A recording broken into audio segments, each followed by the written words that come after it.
Welcome back. So today's video is one of the most ambitious projects that I've ever undertaken, and it is in response to some of the recent announcements and things that have been brought to light from WWDC 2020, where the newest version of macOS 11 has been unveiled. Now, for those of you who regularly follow this channel, you'll know that this channel is about showcasing alternatives with free and open source software, predominantly Linux and Linux-related software. So the question that I am trying to solve today is, can we build an open source Mac alternative? Now, what I'm not talking about here is grabbing a distribution of Linux and skinning it to make it look like macOS 10-ish. That's been done to death, and you can Google plenty of articles and videos on how to set that up if that is what you're into. What I'm more interested in is how can we replicate some of the strong functionality that macOS has and replicate that functionality in the free and open source software world. Now, this breaks down for two types of users. First of all, if you have been a long-time Mac user, and maybe you aren't really happy with the direction that macOS is going in macOS 11, and you want to start looking around at what else is out there that you could run on your hardware to do the things that you love to do on your Mac. So that's crowd number one. Crowd number two, and the crowd that I most relate to, are those who love the idea of the Mac and a lot of the functionality that is present on the Mac platform, but do not want to either pay the asking price to get in the door, or they don't want to get walled into the Apple walled garden, as it were, and they don't want to get locked into the Mac ecosystem. So for either of those camps, this video is going to be a long one, but hopefully it's going to be really helpful. These are some of the lessons that I've learned and are some suggestions that I can give to you in building an open Mac alternative. Let's do it.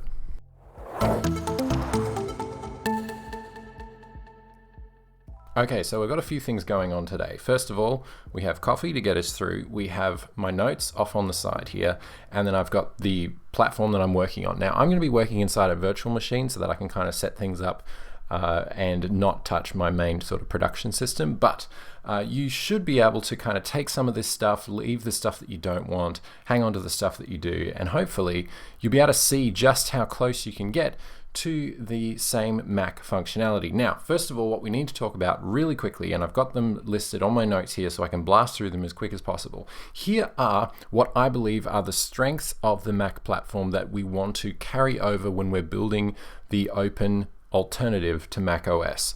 First of all, a really strong system-wide search. Command space on the Mac is so powerful, and I want to have that replicated in our open alternative. Also, I want quick toggles and a clean notification system so that any notifications that come through on my OS can be neatly filed away, and I can go back to them and refer to them later, or just clear them all out. I want unified system settings so that I don't have to go jumping around between different control panels and different windows to find the settings that I want. I want it all in the one system settings app.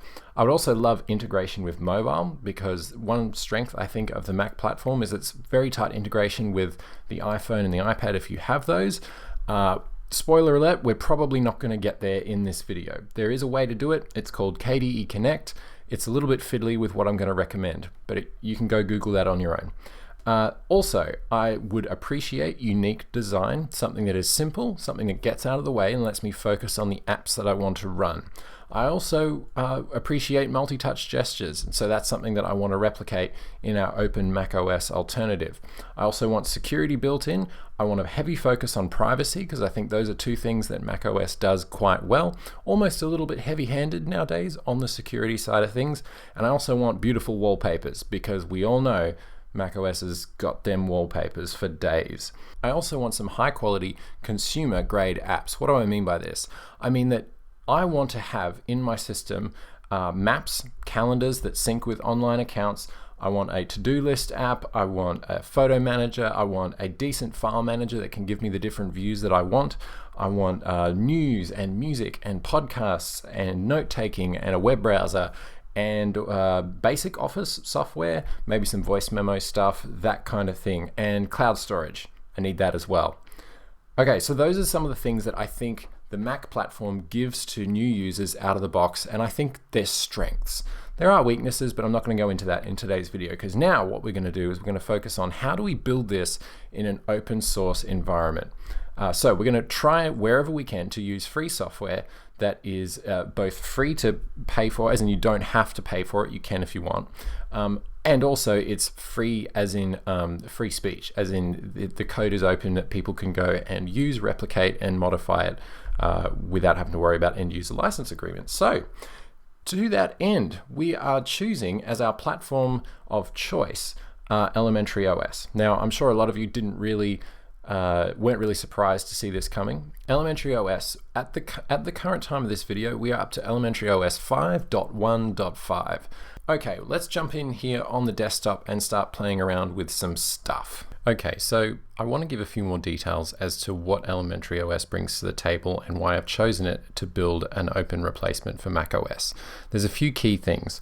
Now, first of all, I think that the design of the overall operating system and the user interface is it's very simple and it's very thoughtful. This operating system is also very privacy oriented. It's open source, it's very actively developed, and it's got a very stable base underlying it. Not only that, but they also have a pretty sustainable business model. They've been around for a long time now. They've been through multiple releases, and they have a really exciting roadmap for the future releases and other features that they're going to be adding to this project. So there was quite a few other contenders in this space for, I guess, for Linux distributions to recommend, but at the end of the day, this was the one that I settled on. Now, despite its appearances, you do have a panel at the top and you have a dock at the bottom, and usually this is enough to make people compare it instantly to macOS. There are a lot of interface differences here when you're dealing with Elementary versus macOS. This is a very different beast, and it is going to do things differently. The theming, the user experience is all very thoughtful, and it's very simple. It's quite powerful underneath, but we've got to be careful when we're comparing it to macOS. What I'm trying to replicate here is building an alternative to macOS, not trying to copy macOS. Or replicate it pound for pound. The other thing that I really appreciate about this project is the fact that they have excellent communication that goes out with their releases and with their monthly updates each and every month. So like I mentioned, this project is very actively developed, and just by going to their blog, you can jump in and see what are some of the things that they've been working on. Now, the great communication doesn't just start and end with their blog, for example, because not everyone's going to read their blog, but also when it comes to updates that get pushed out through the AppCenter, which is the software store for Elementary OS. When updates for different applications get pushed out, you get very detailed release notes as to what's changed and what they're working on. So this excellent communication that you get from the developers and their consistent commitment to improving this project gives me a lot of confidence to recommend it to people looking for a serious alternative to macOS. Okay, now what are some other fundamentals that I mentioned before? Now, what a lot of users love about macOS and what I mentioned at the top of the video, you have very simple search and launch application launcher up here in the top left corner. This search also applies for settings within different applications. For example, if I search nightlight, you'll see that it has brought up a search result for the settings panel inside system settings to go and turn on the nightlight control. And this is all just from the Windows and space key, or if you're on a MacBook, it'd be the Command space key. Now, I do want to point out that here, the system settings is another great example of something that we like about macOS that you can find here in Elementary, and that is unified system desktop preferences all in the same window. So I highly recommend that you go and play around with some of these things, especially the desktop settings, and play around with the size of the text, window animations, and the size of the icons on the dock, and the hot corners, and you'll be able to find yourself being quite productive in this desktop shell already. Now, if you'd like a full video unpacking all the features that went into Elementary OS 5.1, which was the last sort of major service pack kind of release, then there's a video linked up in the cards. You can go and check that out. What else does it bring to the table? Well, I think the file manager is an important thing to talk about. because again, it carries over a lot of the things that users love about macOS's File Explorer or Finder, and such as different views. So you have icon, list, and the 3-column view that just expands out as you need it. And it's also worth mentioning that while you don't have the spacebar to open and spacebar to close preview, the apps that are built into Elementary OS that preview and view PDFs, images, videos, etc., are all incredibly lightweight. So they launch almost instantly. Now bear in mind that in this video I'm using a virtual machine and I've only given it 4 GB of RAM, and yet it flies when it comes to opening previews of these different things. The other touch that I do enjoy about the Elementary Files app is that when you close the window and then open the app again later on, it'll jump back to exactly where you were before. Of course, you can turn that off if you don't like it, but I think it's a usability tweak that Elementary have done right. Finally, I think the quick toggles and notification system up here in the top right is very minimal and very well done. You can customize notifications that come through to the notification center. You can turn on Do Not Disturb, and you can clear them all and customize whether you want pop-ups, bubbles, sounds, etc. on an app-by-app basis.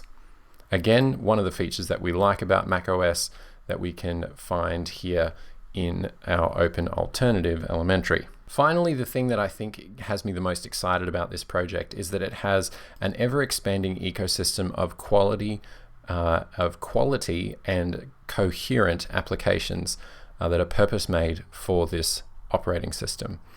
So when you go into the AppCenter, which is effectively the App Store for Elementary OS, you'll notice that there are categories like you would see in any App Store. And when you search for a particular application, let's say I search for Notes, you will get a list of curated applications at the top of the list and then non-curated apps.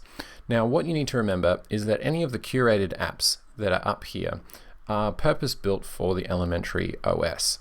Whereas the ones below are just general software that's available to any and all Linux distributions.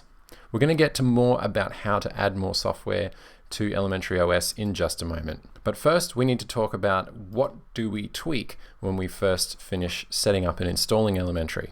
So there are a bunch of things that you can tweak. At the end of the day, Elementary OS is based on Linux, and you can very much tinker and tweak it to your heart's content. But the things that I'm going to focus on doing are, first of all, adding a bunch of different software sources to Elementary so that you have access to a wide array of software to be able to download and install the best that the open source world has to offer when it comes to software alternatives. Then we're going to add back our desktop functionality for those who enjoy putting stuff on the desktop. And we're also going to talk about multi-touch gestures on laptops, because this is a huge part of what makes macOS such a pleasure to use.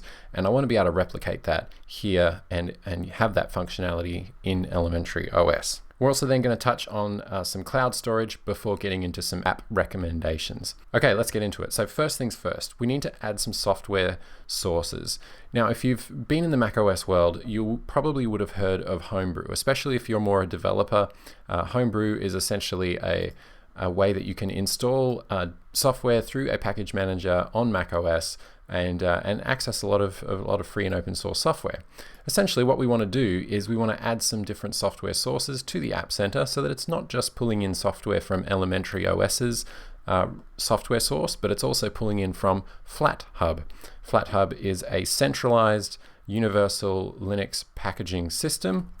So all you need to do to enable this is go to flathub.org and then just pick any random application that you would like to install. Pretty much everyone likes to install Spotify these days, so simply clicking on the install button will download a reference file. Now that small reference file is not the full application, it's just a pointer that you will click on to enable the FlatHub software source to be added to AppCenter. Essentially, this little file will point the AppCenter to link up with FlatHub, and once you hit OK, you'll be given a warning just saying that, hey, this piece of software comes from outside the AppCenter. Do you want to proceed? You say yes, and then it will then add the rest of FlatHub to the App Center so that you can search and install applications from FlatHub, as well as Elementary's own software source. So for example, if I was looking for, let's say, VLC, very popular media player. If I search for VLC, you will see now I have two different entries of VLC. I will have one that is enabled from the Elementary software sources, and then I'll have a second one, which is probably going to be more up to date, that is available from the FlatHub software source. Another great example of this would be Kdenlive, which is a video editor that I use to make and produce all the videos on this channel. You'll see that I have one software source which is called Ubuntu, and that is the software source that's built into Elementary. And then I also have FlatHub, which is what we just added before. But the beauty is that now that this software source is added, I can get the latest version of my favorite applications downloaded and installed and updated automatically through Elementary OS's App Center. So I highly recommend, wherever you can, if you see that you have a drop-down menu here on an application that you want to install, I would recommend to go towards the FlatHub version, because it'll be more up-to-date and it will be more readily updated than the version that lives on Elementary OS's software sources. I hope all that makes sense. Now, the second thing that we're going to do is we're going to add the Snap store. Now, adding support for Snap packages on Elementary OS is a little bit divisive amongst the Linux community, but I'm recommending it here simply so that you can have access to the most up-to-date and the most Linux software that you can, rather than being limited by the platform that you're on. You may as well have access to all the stuff that's out there. So in order to do this, I'm going to recommend that you use the terminal. Now, don't be too scared. There's only two things that we're going to be doing here in the terminal, and you can copy paste the link down in the description below. The terminal on Linux-based systems works very similar to the way that it does on macOS. If you've ever experimented in the terminal there, then you'll likely be able to carry over a lot of that experience to the Linux world as well. Now, in this case, all that we're going to be doing is saying sudo apt install snapd, 2 ampersands, and then snap install snap -store. Now, what this command does is twofold. First of all, it elevates our user to be able to access administrator level stuff. Then it asks apt to go out and install the snap package back end. After that, it will then ask snap to then install the Snap Store. And the Snap Store is basically just another app store that has different Linux software available in it. So once you've done those two commands, I'd recommend that you log out of your session and log back in again.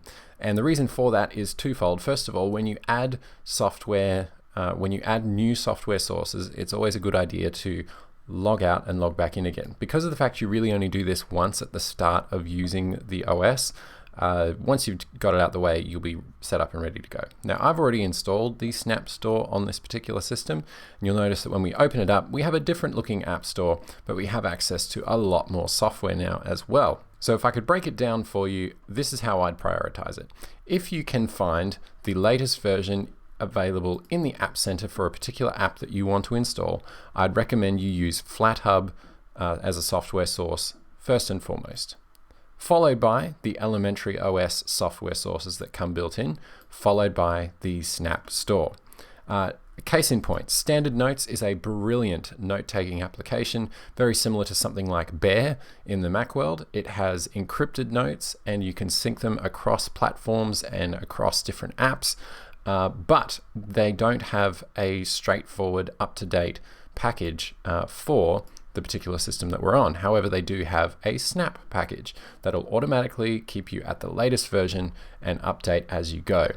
So having this Snap Store around for situations like that is very helpful. So now that we've got our software sources all set up, we have two app stores that we can pull apps from, we can start talking about what other tweaks do we need to make to the Elementary OS interface. So here are some other tweaks that I would recommend.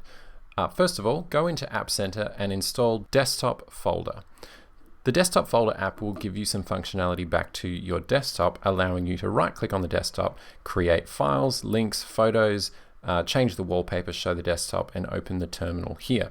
As you can see in the screenshot on the AppCenter, you can add different things to the desktop, whether it's icons or whether it's sticky notes and all that kind of stuff. So if you're into being able to utilize the blank space that your user interface starts with, then go and grab desktop folder and make sure that when you have a look at your application startup, that desktop folder is enabled. It should be enabled by default. But that means that we can now add icons or anything of that nature. Now, if you're noticing that none of your icons are showing up, just double click on the desktop and you'll see them all pop up, and you can rearrange them as you so desire. Now, for me, I'm okay with having a completely blank desktop, but I just thought I'd point it out for those of you who might want it. Now, the other thing that's super important to me is multi-touch gestures. Now, the best way that I've found to make this work, again, involves just a little bit of tweaking through the terminal, and it's through a tool called Fuzuma. Now, Fuzuma has a bunch of different ways that it can take input from the trackpad and map it to different keyboard shortcuts. Now, because Elementary OS as an operating system has a lot of different keyboard shortcuts built in, it means that the system as a whole is very navigable via the keyboard. Therefore, if we can use a tool to map gestures on the trackpad to the keyboard, more power to you. You have some very simple instructions here for how you need to manage it. There are some keyboard commands that you need to give into the terminal, and once you've finished doing that, you can then add a custom gesture map. All this is basically a configuration file that lives in your home directory, and by editing that to the recommendations that are in the link in the description below, you can basically have a gesture map that almost maps one-for-one with what you might be used to on macOS. So whether it's pinching and zooming, whether it's multi-touch swipes for going forward and back in the web browser, whether it's swiping 3 or 4 fingers up to go to the multitasking view, whatever it is, you can map it out and have it work on a multi-touch trackpad on Elementary OS. So it's well worth the effort to go and set that up. I cannot recommend Fuzuma enough. Also, while we're talking about keyboard and mouse input, I would recommend going and changing the keyboard shortcut for closing a window to Command Q or Windows key Q. If you have muscle memory of quitting out of a certain application on macOS using Command Q, then you might want to replicate that here, because by default it is the Windows default, which is Alt F4. Alt F4 works if you're used to the Windows way of doing things, but if you're coming from a Mac, setting it to Command Q or the Windows key Q is going to be a lot more helpful for you in the future. Okay, finally we need to talk about cloud storage, because something that macOS does very well is it integrates iCloud Drive very deeply into the system. Now, when it comes to cloud storage, there are a bunch of options that you can go and find. But what I'm going to recommend is that if privacy and data security is important to you, then I would recommend that you go and check out pCloud. Now, they're not a sponsor or anything of this video, although hit me up pCloud if you're curious. But pCloud, the reason I'm recommending it is because they have excellent Linux desktop support, and it's a very, very simple process to get up and running in no time. They give you 10 gigabyte of storage for free, and then you can upgrade that to different storage capacities and different encryption tools and all that kind of thing very, very easily. They even have a couple of deals at the moment for lifetime plans, and their privacy model overall is very, very attractive. So when it comes to actually opening and running pCloud, all you need to do is download the file from their website, right-click it, go down to Properties, say Permissions, give it the permission to execute as a program, and then click on it once. And then it will open up and ask you to create an account or log in. Once you have created an account or logged in, you can very easily then set up a local folder sync, very similar to Dropbox, or at the very least, you will have a permanently mounted network share drive that you can add files to, remove files from, and the performance is very, very admirable, as Elementary OS basically treats it like a local external hard drive. And finally, if you are interested in customizing your wallpaper, there are plenty of great wallpapers built into Elementary OS, but if you do want to grab some of the ones that have been made famous from macOS, then check out the link in the description where there is a Google Photos library of pretty much every single macOS wallpaper that has ever been So if you're into macOS wallpapers, go check out that link and you can download them all. But for right now, I'm going to stick with the default wallpaper. All right, let's get into app recommendations. So now that we have a pretty usable desktop shell and we have the ability to install software from wherever we like, from 2 different app stores, we can now go nuts and get this software that we need. So I'm going to blast through some recommendations here as quickly as possible. Okay, so let's start with web browser. There's a web browser that comes baked into Elementary OS. Think of it very similar to Safari. It's very simple, it's very bare bones, and it's very performant. However, there are some great privacy and security features built into it, such as the ability to try and block advertisers, web trackers, and pop-ups right in the web browser without having to use and install any extensions. You can manage the search engines from within the web browser as well. By default, it does go to the very private and very secure DuckDuckGo search engine. So when it comes to searching for different items, it will default to that search engine. You can switch around the priorities of the search engine that you like. Now, if you need a more fully featured web browser, then definitely I would recommend Firefox, as again, it respects users' privacy and has a bunch of features built into it. So Firefox definitely gets my recommendation for a fully featured web browser, but you can of course go out and install Chrome or Brave or any other number of web browsers out there. Okay, let's talk about email. There's a very simple mail client that is built into Elementary that can handle pretty much all of the simple email needs that you might have. Now, whether that is an email account from Gmail or Outlook.com or even iCloud, and there is a link in the description for how to set that up in using IMAP, then the built-in mail program is going to suit your needs for the most part. Now, if you have a more complicated email situation, or you have corporate email like Microsoft Exchange or Office 365, then my recommendation is going to go to Evolution. Again, you can download and install Evolution from the AppCenter, and you will also need not just the Evolution email client itself, but you'll also need the Exchange Web Services plugin. What this will allow you to do is will allow you to connect to Microsoft Office or Microsoft Exchange servers and get all of the calendar and mail and tasks and all of those goodies syncing nicely. Incidentally, when you enable synchronization to an Exchange server on Evolution, you'll also get the calendar that is built into Elementary playing nice with your online calendars as well, which is quite nice. Now again, when it comes to calendar apps, it's the app that I'm going to recommend. Just the built-in calendar app. It should work fine for most people. If you do find yourself needing to add a new calendar, there is support for CalDAV and Google accounts. Again, link in the description for how to set this up with multiple Google calendars or other CalDAV-based calendars. All right, let's talk note-taking. Now, when it comes to notes on Elementary OS, I'm going to give you 2 recommendations. If cross-platform syncing is very important to you and you want to be able to have your notes accessible on your phone, be it iPhone or Android, and other operating systems, not just Linux, then my recommendation is to go to the Snap Store and look up SimpleNote. SimpleNote is a, again, privacy-aware, free and open source software that's developed by the same team that runs WordPress. And SimpleNote gives you the ability to take simple text-based notes and organize them with tags. Again, it's not as fully featured as Apple Notes, but it's most of what people need with all of the cross-platform syncing that you could ever want or need, and it's free for life.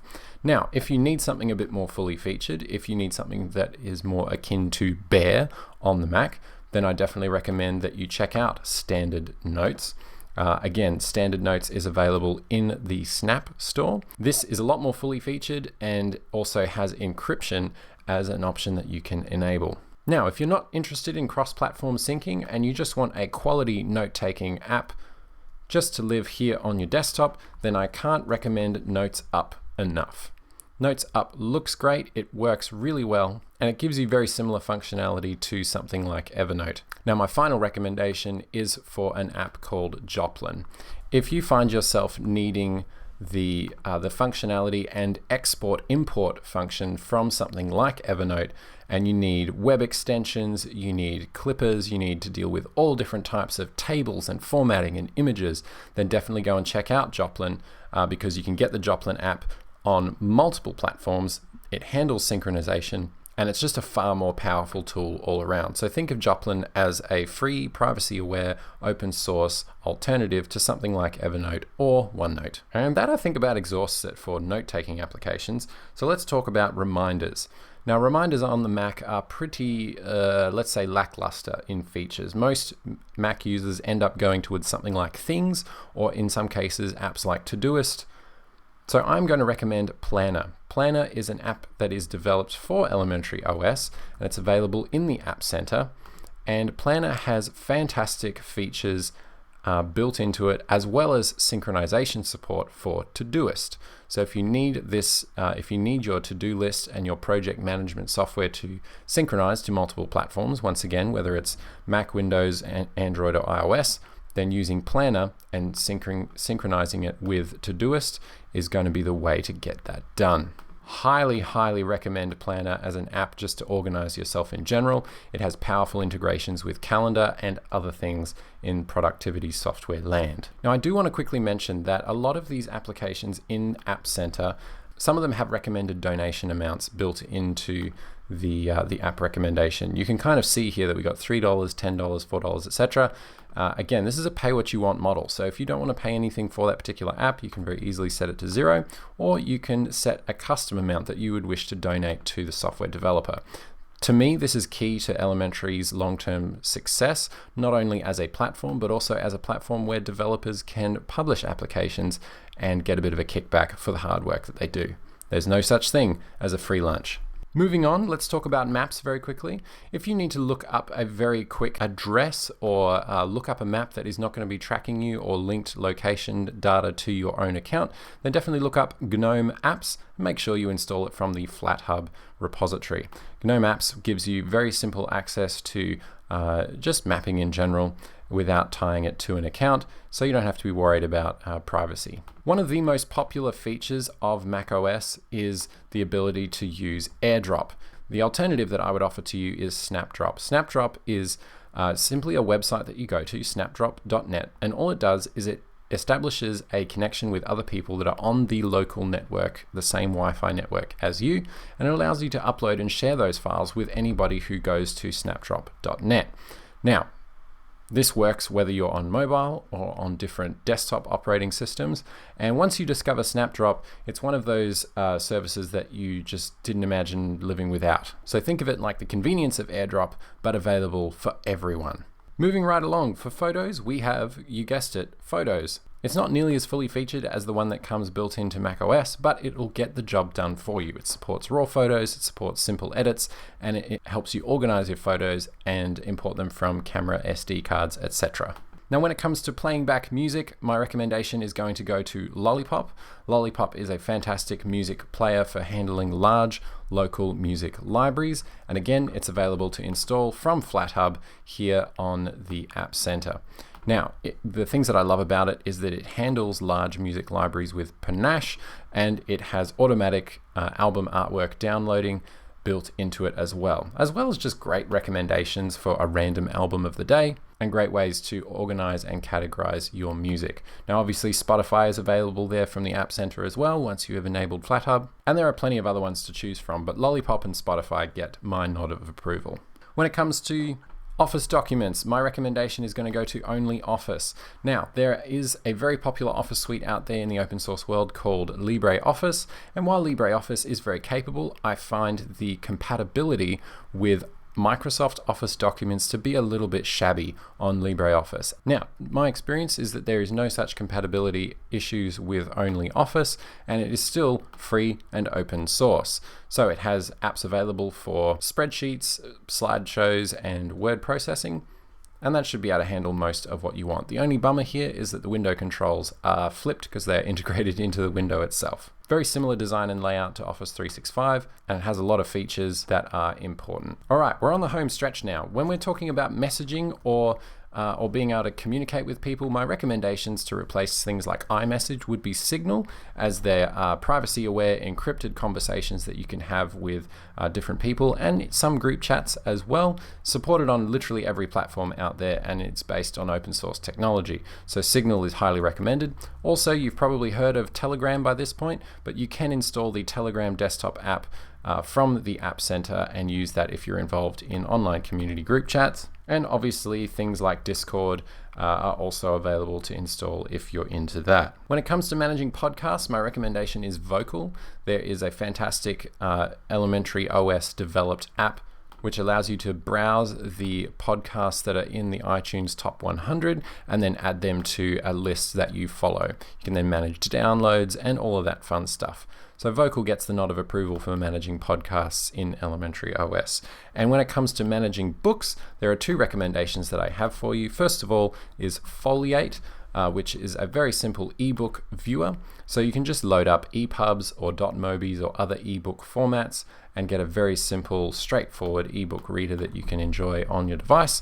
And also when it comes to managing audiobooks, there is another app called Cozy, which is a modern audiobook player that again allows you to just compilate all of your different audiobooks in the one area and be able to save them locally to your device. Finally, some two little utilities that I'd recommend to you is System Monitor, as surprisingly there isn't a System Monitor built into elementary. So just looking up monitor will then give you a very simple process monitor that you can use to check out what is eating up your RAM and killing processes, etc. And also for backing up like Time Machine, I'd recommend TARDIS. TARDIS is a very simple backup utility that encourages you to plug in an external device, and once you have plugged in an external device, it will then back up the folders that you ask it to in the home directory. You can set it to automatically back up every single time that drive is plugged in, very similar to how Time Machine operates on macOS. And that, ladies and gentlemen, is about all there is to cover. I think I missed out this one, news. Yep, news is exactly what it says on the tin. It's like Apple News, just less paywall-y and less curated. As you can see, it's just pulling in the sources from Hacker News and Google News specific to your location by default, which is all well and good, I suppose. And there you have it. Now, we haven't covered anything like pro apps or gaming or anything like that, but this video was designed to give you a guide to building an open alternative to macOS as it presents itself out of the box. While feature parity isn't entirely comparable, I think this is getting pretty close, and this will suit what most people are looking for in an operating system. So let me know what recommendations you have for helping Mac users switch to Linux in the comments below. And if you've made it this far, thank you for watching, and I will see you all in the very next video. Hey, Blaine here. Thanks for checking out the Infinitely Galactic project. Look, if you want to find more videos like this, then definitely go check out the channel, subscribe if you're new, turn on notifications, all that good stuff, and you can chat with me on Twitter @InGalactic. See you in the next one.